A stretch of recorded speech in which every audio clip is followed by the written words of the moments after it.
اللہ اللہ اللہ۔ حضرت عمر کا بیٹا مصر گیا، وہاں سے کمائی کر کے لایا، تجارت کرنے گیا، لاکھوں کا مال۔ کون سا باپ ہے دنیا میں جس کا بیٹا باہر سے پیسے لے کے آئے تو ابا تفصیل پوچھے کہ بیٹا کہاں سے کمائے، کہاں سے لایا، کتنے ملے، کیوں آئے؟ کون سا باپ تفصیل پوچھتا ہے؟ ابا تو کہتا لا صحیح اور تعریفیں کرتا ہے، میرا بیٹا بڑی کمائی کرتا ہے۔ کبھی پوچھا ہے اس سے کہ ڈیوٹی صحیح دیتا ہے کہ نہیں؟ کبھی پوچھا ہے کہ تو ایمانداری کی روزی لاتا ہے کہ حرام کی کماتا ہے؟ یہ باپ کی ذمہ داری ہے، یہ اماں کی ذمہ داری ہے۔ پھر کہتا ہے بیماری کیسے آ گئی، پریشانی کیسے آ گئی؟ تو نے کبھی سوال کیا اپنی اولاد سے؟ حضرت عمر فاروق رضی اللہ تعالیٰ عنہ کا بیٹا مصر سے پیسے کما کے لایا تو جناب عمر نے بلایا، فرمایا بیٹے اتنی تو تیرے پاس راس ہی نہیں تھی، تھوڑے سے تو پیسے لے کے گیا تھا، اتنی کمائی کیسے ہو گئی؟ اتنے تو پیسے نہیں تھے صاحب، کہاں سے کمائی لائے؟ اس نے کہا ابا جی وہ جو میرے چچا ہے نا مصر کے گورنر، آپ کے دوست، انہوں نے میری مدد کی ہے۔ فرمایا جتنے لوگ گئے تھے سب کی ہے مدد اس نے؟ کہا نہیں صرف میری کی۔ فرمایا تیری کیوں کی؟ تیری کیوں کی؟ کہا حضور آپ کے دوست ہیں۔ فرمایا چپ کر،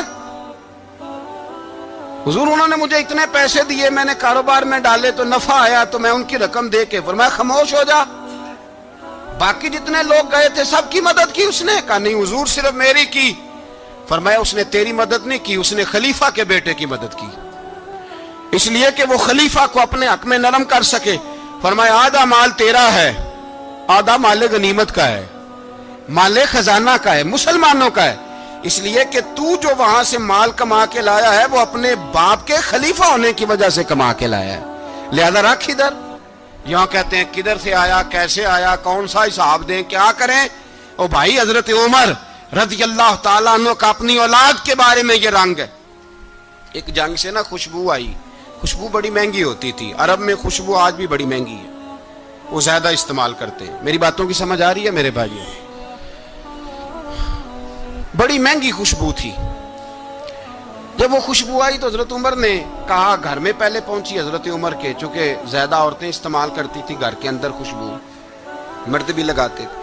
حضرت عمر نے اپنی بیوی سے کہا، آپ کی زوجہ تو تھی وہ بڑی خوشبو کو پسند کرتی تھی۔ حضرت عمر نے اپنی زوجہ سے کہا کہ خوشبو لاؤ، میں نے ایک عورت کی ڈیوٹی لگائی ہے، وہ خوشبو تول کے نا تو حصہ برابر صحابہ میں بانٹ دے گی۔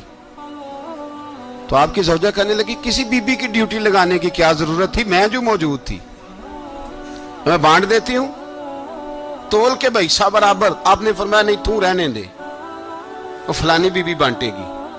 کہا حضور میں نے بھی بانٹنی ہے، میرے پہ کچھ حق ہے؟ آپ نے فرمایا نہیں تو تفصیل نہ پوچھ، تو خوشبو دے دے، کوئی اور بانٹے گی۔ خاتون خانہ تھی نا، کہنے لگی نہیں مجھے بھی آج آپ کو بتانا ہی پڑے گا کہ کوئی جو بانٹ سکتی ہے تو میں کیوں نہیں بانٹ سکتی؟ زوجہ کہتی عمر نے بات کی تو میری چیخیں نکل گئی۔ حضرت عمر فرمانے لگے جب تو خوشبو بانٹے گی نا تیرے ہاتھوں کو بھی لگے گی، تیرے دوپٹوں کو بھی لگ جائے گی۔ اگر رب کریم نے مجھ سے سوال پوچھا کہ عمر خوشبو تو مسلمانوں کی تھی، تیری بیوی کے دوپٹے کو کیوں لگ گئی، تو میں اللہ کے حضور کیا جواب دوں گا؟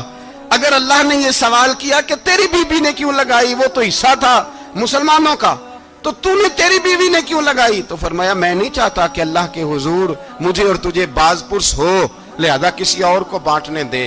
زوجہ روئی اور تڑپ کے کہنے لگی عمر مجھے لگتا ہے صبح قیامت بھی تیری بیوی ہونے کی وجہ سے اللہ مجھے جنت عطا فرما دے گا، تیری زوجہ ہونے کی برکت سے۔ بھائی یہ معیار رکھا، خدا کی قسم ایسا شخص تاریخ میں دوبارہ نہیں آیا۔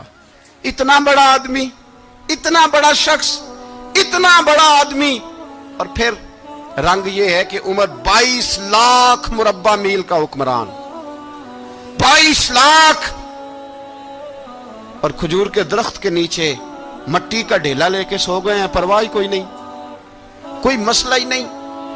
دو غلام ساتھ بیٹھے تو ایک روٹی حضرت عمر نے گھر سے منگوائی، تھوڑا سا سرکہ، تو غلام کہنے لگے ہم نے بھی کھانی ہے۔ فرمایا کوئی حرج نہیں، روٹی کو پیٹ بھر کے کھانا ضروری تو نہیں، 3 حصوں میں بانٹ لیتے۔ ایک آدمی آیا ہوا تھا مصر کا رہنے والا ملنے کے لیے، اس نے پوچھا عمر کدھر ہے؟ تو کہا وہ ادھر جاؤ مسجد میں بیٹھے ہوں گے. اور واپس آیا تو کہنے لگا وہاں تو 3 غلام بیٹھے ہیں, ایک روٹی بانٹ بانٹ کے کھا رہے ہیں, لگتا ہے کئی دنوں سے روٹی نہیں ملی.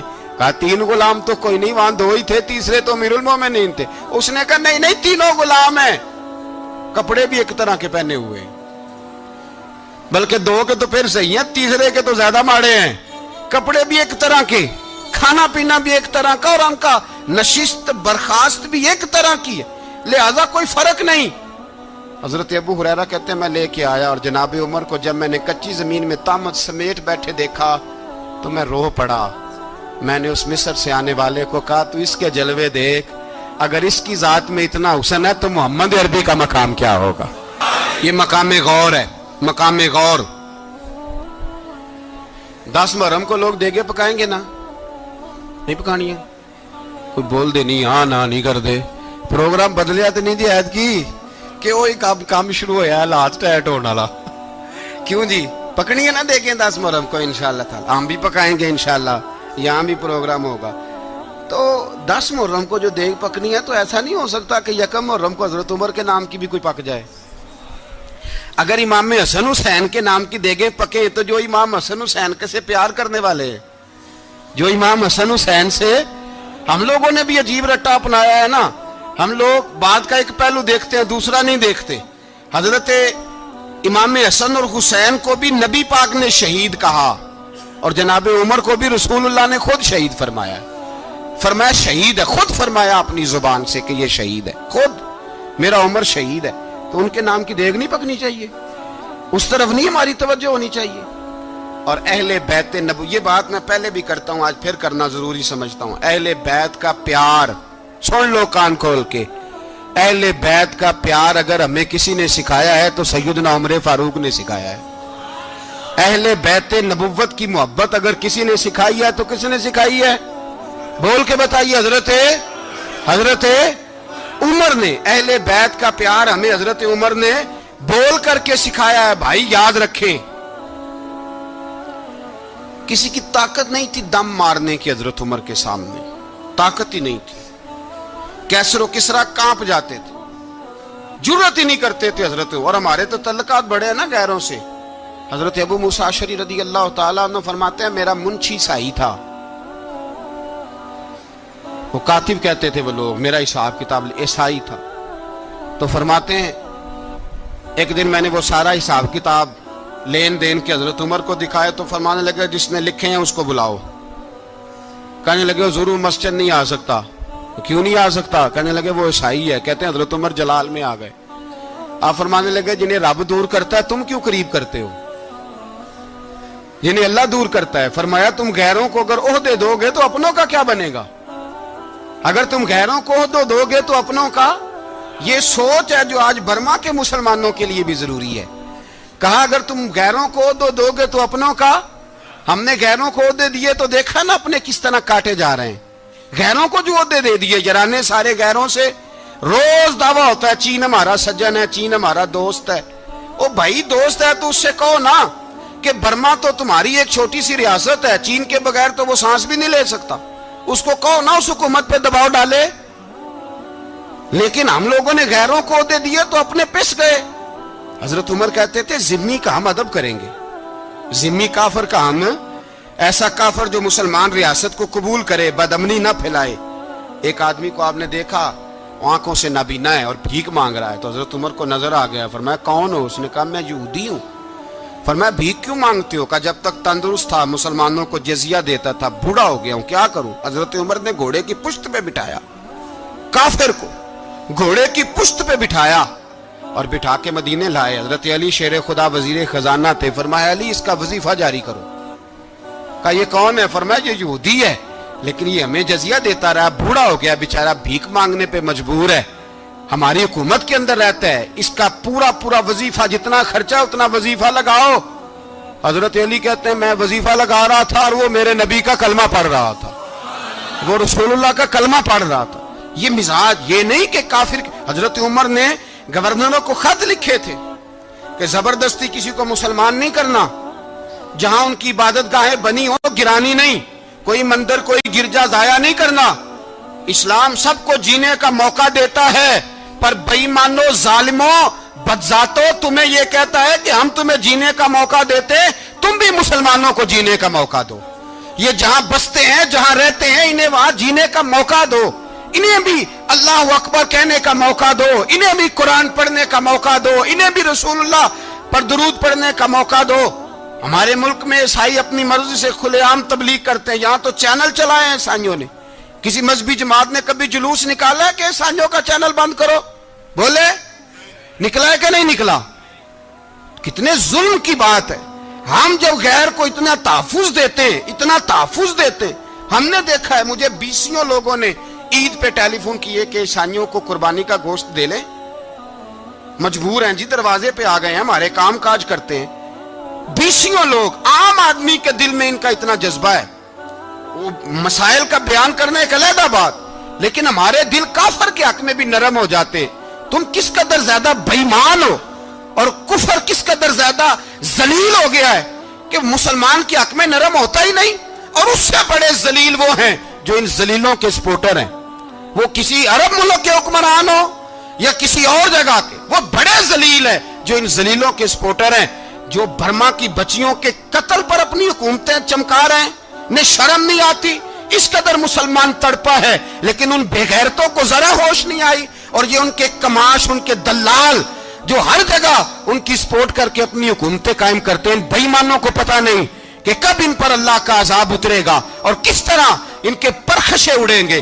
تمہیں اپنی ذلت اور رسوائی نظر نہیں آ رہی کہ زمین کس طرح تمہارے لیے تنگ ہو گئی ہے؟ اس سے زیادہ اور تمہاری رسوائی کیا ہوگی؟ ڈرو اللہ سے، اور یہ تو دنیا کا عذاب ہے۔ ان بطش ربک لشدید، میرا رب کہتا ہے قیامت تو قائم ہونے دے، جتنا سخت تیرے رب کی پکڑ ہے اتنی کسی دوسرے کی ہو سکتی، یاد رکھیں۔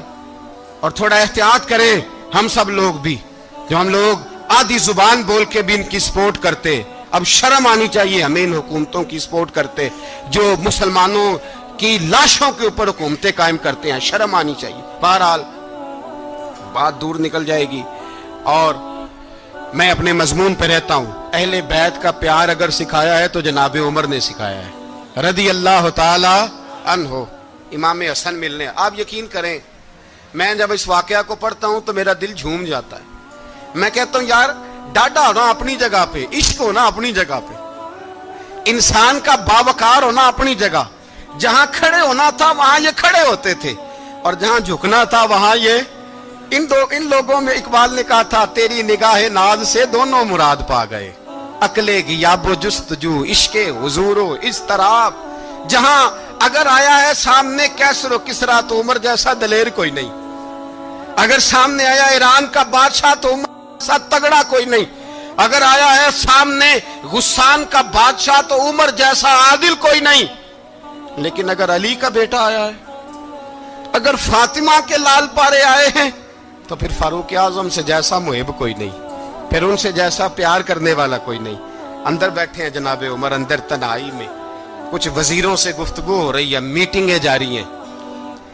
آپ کے بیٹے ملنے آئے جناب عبداللہ ابن عمر، ابا جی ملنا ہے، بات ٹھہرو، بات کر رہا ہوں، کوئی نہ اندر آئے۔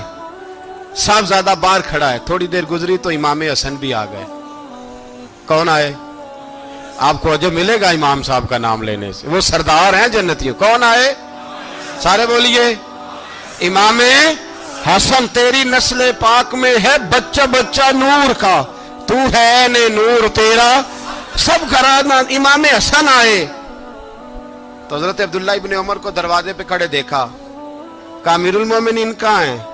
کہنے لگے حضرت عمر کے بیٹے۔ کہنے لگے وہ اندر بیٹھے، کچھ میٹنگ ہو رہی ہے، اور انہوں نے کہا کوئی اندر نہ آئے، لیکن آپ جانا چاہیں تو چلے جائیں، آپ جانا چاہیں تو، تیری نسل پاک میں ہے بچہ بچہ نور، آپ جانا چاہیں تو چلے جائیں۔ تو انہوں نے کہا جب آپ باہر کھڑے ہیں تو مجھے کوئی اتنا ضروری کام نہیں، اور ابھی زور کی نماز تھوڑی دیر میں ہوگی، میں مسجد میں مل لوں گا امیر المومنین سے۔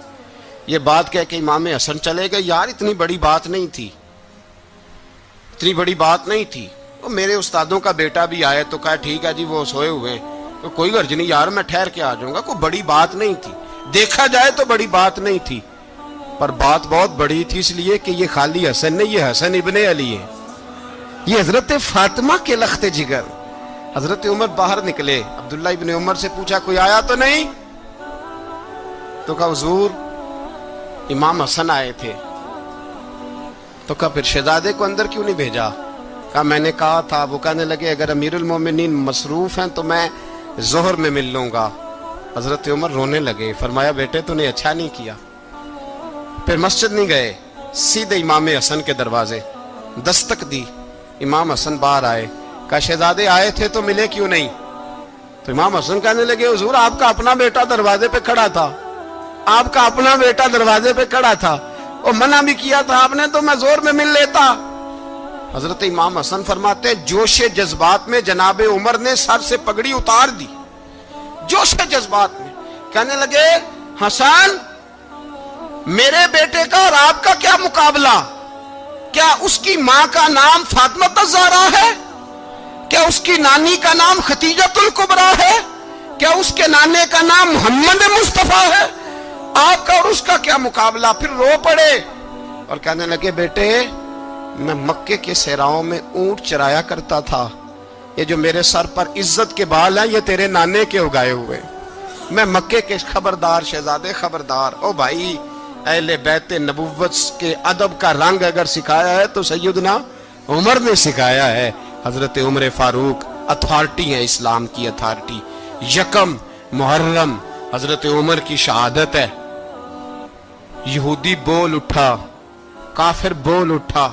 اگر 6 مہینے عمر دنیا میں اور رہتے تو دنیا میں کوئی کافر موجود نہ ہوتا. 6 مہینے. اور جب اس بطل جلیل کا جنازہ اٹھا, اللہ بخاری پڑھیے نا, اللہم ارزقنا شہادت فی سبیلک, اللہ بسترے کی موت نہ دینا, شہادت کی دینا.